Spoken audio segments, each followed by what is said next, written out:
Está aquí en el estudio, Fabián Girardelli. Él es socio director de Eascam Tickets. Ahorita estamos haciendo cuentas, pues nos conocemos ya hace décadas, querido Fabián. Gracias por estar aquí.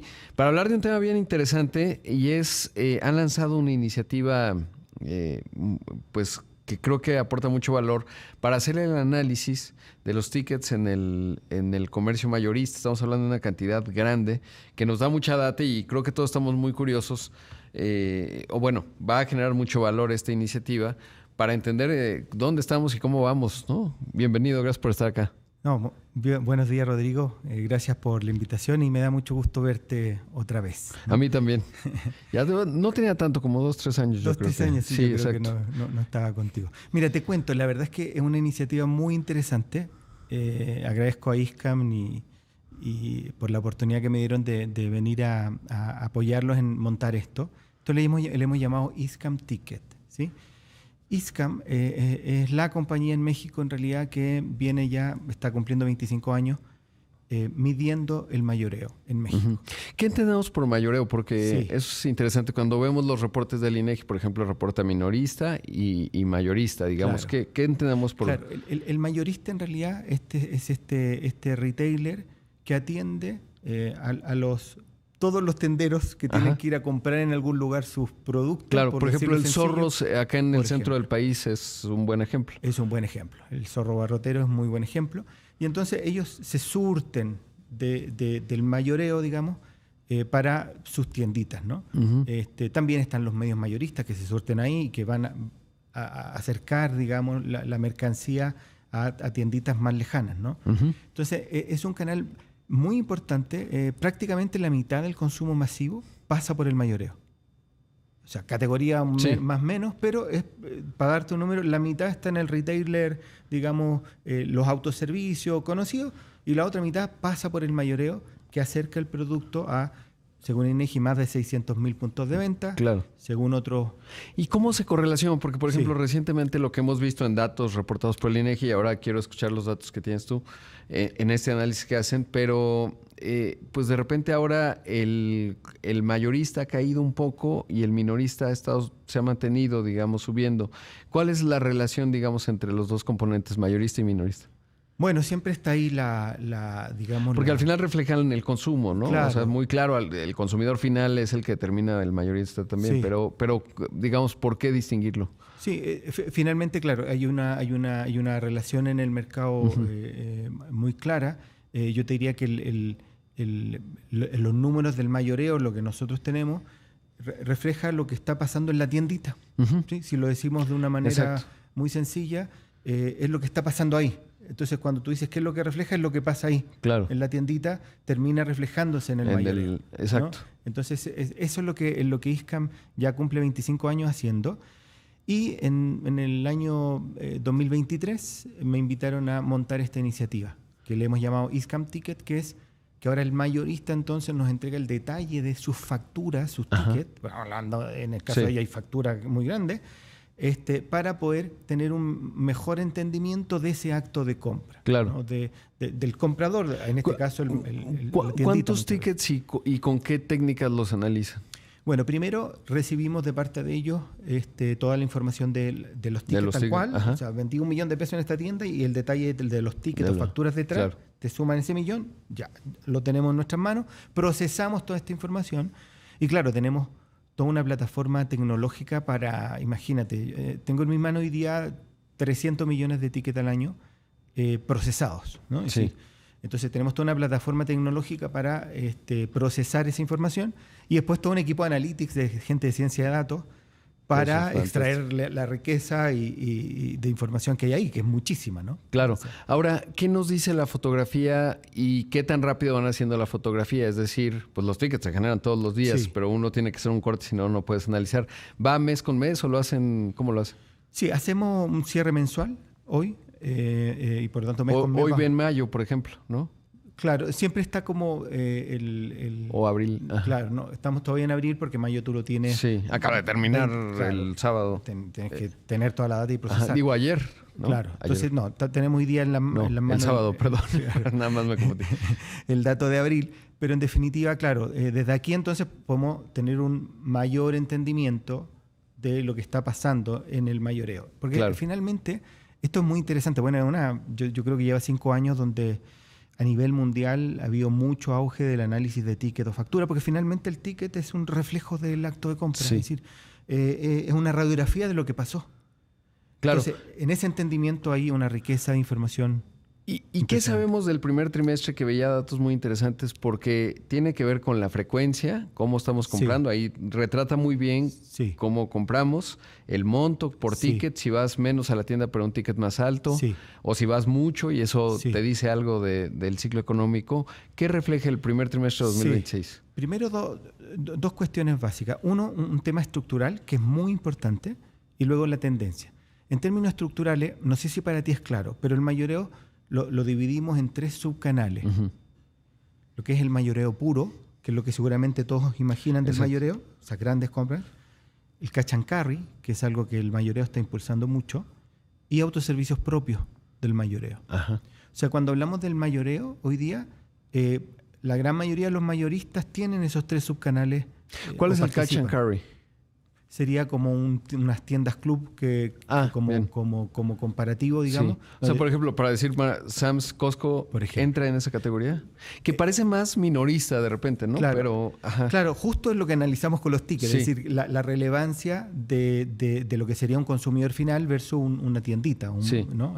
Claro. Entonces, en definitiva, en términos estructurales, mira el dato, es que esto es muy, muy interesante, que hoy lo sabemos, no lo sabíamos.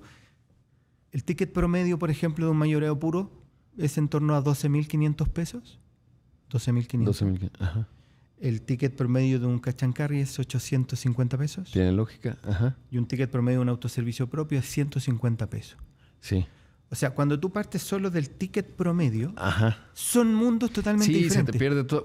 Por lo que decíamos, ¿no? O sea, justo me imagino que si lo comparo con el de Lantad, el de autoservicio, por ejemplo, pues va a ser más bajo que el de Catch and Carry o Club de Precios, ¿no? Porque suele ser un poco más alta la compra, porque ahí se amortiza la membresía, etcétera, ¿no? Claro. Y en el otro, pues es un canal mucho más pulverizado. Si pienso justo ahora que mencionamos el Zorro, hay muchos. Sí, sí. Que es el que conozco, hay varios, pero bueno...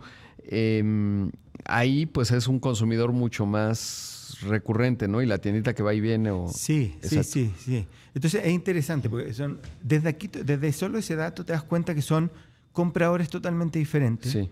Y todo adentro es diferente, los mixes de compra, claro. la cantidad de todo es totalmente, son mundos totalmente diferentes, ¿no? Eso es lo primero. Y después cuando vemos que lo que está pasando, ¿no? En términos de tendencia, efectivamente lo que vemos es más bien una pérdida de transacciones, es decir, hay menos viajes de compra al mayoreo. Incluso en el de 150 pesos, o sea, en el... Claro, sí. En general, sí. Siempre tiene, aunque sea autoservicio, tiene un ADN mayorista. Sí. ¿No? Es decir, claro. Tiene la opción... o sea, vas y compras una barra de queso, claro. ¿no? O sea, no el hogar va a comprar un quesito que necesitas. Sí, que puede, pero como tiene ese ADN mayorista, siempre podéis comprar en mayor volumen, ¿no? Sí. Pero entonces en todos lados, en general, se ve una pérdida de viajes de compra, pero se recupera con el ticket. ¿Sí? Es decir, hay un mayor incremento, digamos, en el ticket promedio.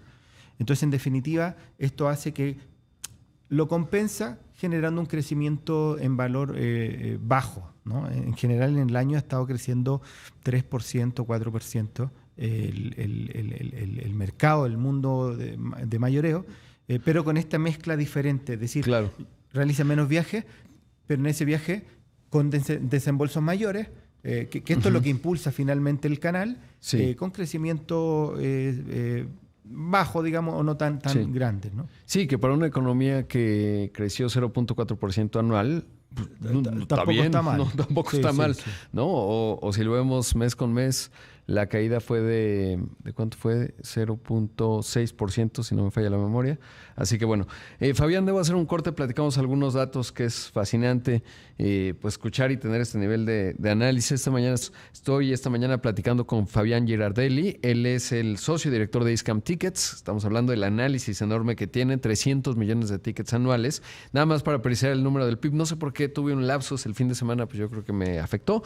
La economía en el primer trimestre trimestre a trimestre cayó 0.6% y en comparación anual creció 0.4%. Por cierto, ahora le voy a contar los datos de las finanzas públicas que nos ayudan a ver cuál es la fotografía del consumo, pero lo que platicamos, Fabián, es, bueno, primero, el sector mayorista, pues hay que distinguirlo porque es muy diferente. Un ticket de 12,000 pesos promedio versus 150 no tienen punto de comparación, y la forma en la que el consumidor se comporta en cada una de esas categorías o club de precios, pues va a ser realmente muy distinta, y por eso se vuelve muy valioso lo que ustedes van generando de conocimiento y la data que vamos a ver hacia adelante.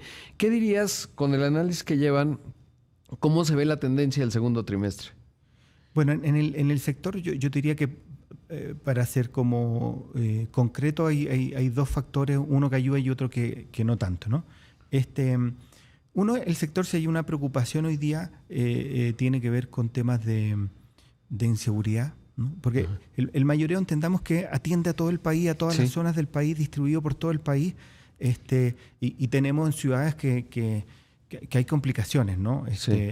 Donde han tenido que generar estrategias, digamos, para protegerse, ¿no? Yo te diría que ese es un tema que ya lleva un tiempo, que es un dolor de cabeza para el sector, sin duda. Y por otro lado, tú tienes impulsores, ¿no? Y en eso hay varios factores. Primero, entendamos que en entornos como el mexicano, que acabas de decir que crece poco, digamos, al sector donde el mayoreo atiende, que son las tienditas, ¿no? Normalmente terminan teniendo buenos números, digamos, porque la gente se vuelca más a esas compras más fragmentadas, ¿no? En la tiendita, para cuidar su presupuesto, y eso de alguna forma termina ayudando al sector. Y después tenemos impulsores que este año van a ser muy particulares, como el mismo mundial, ¿no? Que hay que ver cómo termina impactando la economía y a todos los sectores, ¿no? Entendiendo que es un mundial muy diferente a los otros en México. Claro. Pero algo tiene que impulsar y ayudar. Los partidos van a ser de día. Vamos a ver cómo esto empieza. Ayer ya la selección anunció los 26 representantes mexicanos. Entonces, de alguna forma puede ser también un motor, ¿no? En general, creemos que eso debería ayudar, ¿no? A muchas categorías. Y otro factor bien importante es la inflación, ¿no? Que se refleja, porque a veces tú ves que el ticket crece, sí, pero la inflación creció, claro, y eso influye, uno. Dos, que el aumento en los precios del combustible claramente pues lastima, digamos, el consumo. Eso es muy obvio, porque pues destinas más al combustible, que en el caso de México ha estado relativamente acotado por cómo han hecho el manejo en los JEPs y tal. Pero son factores también importantes, ¿no? Qué tanto va aguantando el consumo y cómo le va pegando, digamos, un proceso inflacionario que en este caso es global. Sí, pero es un sector muy resiliente. Al final en general, consumo masivo es más resiliente. Tenemos que comer, o sea, claro, es mucho más resiliente que otros sectores que se mueven mucho más. Tanto para no cae tanto, como tampoco crece como loco. Y por eso las categorías son interesantes, ¿no? O sea, lo inelástico, digamos, uno come tortillas, frijol, atún, a lo mejor vas cambiando un poco dependiendo de tu poder adquisitivo, pero es importante. Ahora, por último, preguntarte, Fabián, ¿cómo se ve el arribo de estos nuevos jugadores? Me refiero a nuevos, entre comillas, ya tienen algunos años, los triple B, etcétera, que van pues también jugando, o incluso a nivel changarro, pues el crecimiento de un Oxxo, pues se vuelve relevante, ¿no? Porque ya la penetración que tienen, el país es muy grande y realmente es un canal enorme el de las tienditas, pero sí ya vemos jugadores que empiezan a mover la aguja. Es muy interesante. Mira, cuando yo llegué a México hace 20 años me decían, la tiendita en la esquina va a desaparecer. Sí, siempre ha estado eso, ¿no? 20 años que yo escuché esta historia y no desaparece. ¿no? Es decir, ha logrado sobrellevar, y hay un montón de factores que explican esto. Pero uno muy sencillo, estructural, que yo siempre menciono, es que la gente en México recibimos mucha gente pago muy fragmentado. Hay mucho pago diario, pago semanal, pago quincenal. Como la compra, el pago es fragmentado, la compra termina siendo fragmentada. Entonces, esa compra fragmentada favorece estructuralmente al tradicional muchísimo. Claro. ¿Qué es lo que te quiero decir? Que hay factores estructurales que defienden al canal y el canal también ha logrado sobrevivir, digamos, en sus dinámicas de portafolio, metiendo tecnología cada vez más, que tú en muchos lugares ya puedes pagar con tarjeta, no sé qué. Entonces, en definitiva, yo diría que soy optimista de cara a lo que el canal ha logrado hacer y seguramente va a seguir haciendo en el futuro para defenderse a todo este contexto. Y coincido contigo, desde hace 20 años uno escucha que la tiendita va a desaparecer, o la otra que también siempre escuchas, ahora sí los vamos a digitalizar a todos. Tampoco. Ni una ni otra, ¿no? Y tiene que ver con una estructura económica, como bien dices. Pues hoy seguimos con una economía de 55% en el sector informal laboral, y eso te dice mucho del consumo, de cómo son los flujos de pagos, etc. Y tú lo sabes bien, qué tan rápido eso va a cambiar. Sí. Son temas estructurales del país. Sí. Exacto. Seguramente 20 años más seguiremos hablando de esto. Exactamente. Fabián, gracias por estar acá. Rodrigo, un placer. Qué gusto. Cuídate mucho. Buen análisis y ya nos irás compartiendo datos. Claro que sí. Gracias. Ahí escuchamos a Fabián Girardelli, socio director de Eascam Tickets, que le agradezco mucho que vino esta mañana acá a la cabina.